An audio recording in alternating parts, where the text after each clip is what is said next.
Ah. Prima ci ne poco su Temptation Island, va? Ruben, io ho un video per te. Però ti volevo dire che questo video è stato girato nel momento esatto in cui voi vi siete separati qui a Temptation Island. E vabbè, ma che avremmo potuto dicere? Voglio una chissa che si erano separati a 5 minuti.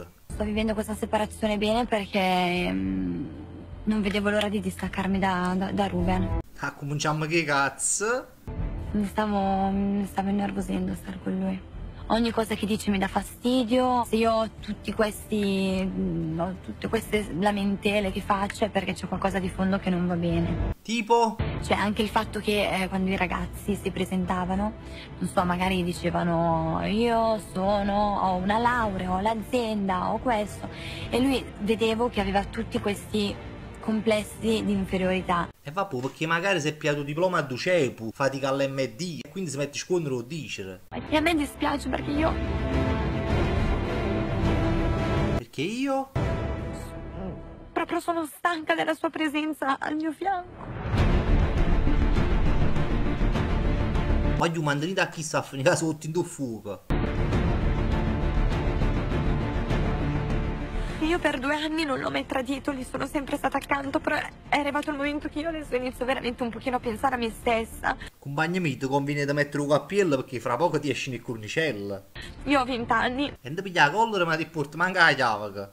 se non sono ipoteticamente più innamorata di un ragazzo e lo scoprirò qui dentro, devo avere il coraggio di dirlo, Ma ci potevo dicere pure un faccio però. Non c'era bisogno che io fino a Temptation Island a ciò dicere annanzi a tutta l'Italia.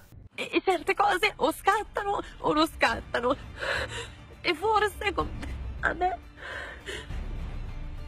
E forse a me non è mai scattata veramente. E ti facessi scattare a cavo c'è un culo, ti facessi scattare. E nemmeno te ne accorgi dopo 2 anni che non è scattato niente. Non mi trasmette fascino e non ci posso far niente. Wow, sta accedendo a chiste. Io a volte quasi non riesco neanche a dargli la mano. Non è normale questo, non è normale. Ma non è normale che tu hai rotto 5 minuti di trasmissione, stai facendo una chiave con guaglione tuoi annanzi a tutta l'Italia, quando queste cose ce l'avessi potuto dicere in privato. Per me questo non è normale. Casa caruta. Non è normale perché manco di rispetto a me stessa. E adesso no. Parla, io non capisco che cosa sta dicendo. È presente quando non ti arriva una persona? Non mi arriva.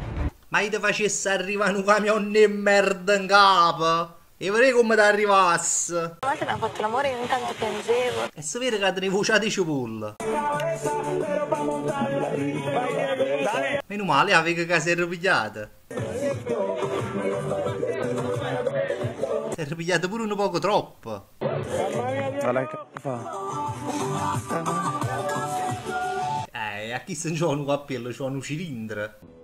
Pensavo non facesse così subito dai primi giorni. Anche solo mentre balla caccia fuori la lingua. Mo la caccia la lingua, ma la settimana prossima si caccia fuori qualche cosa. Vuol dire che ci stava divertendo. Oh, pure il suo aglione, mi fa una tenerezza. Ma credo che volesse un abbraccio. Peccato che non lo tenga solo per sotto, le amicizie.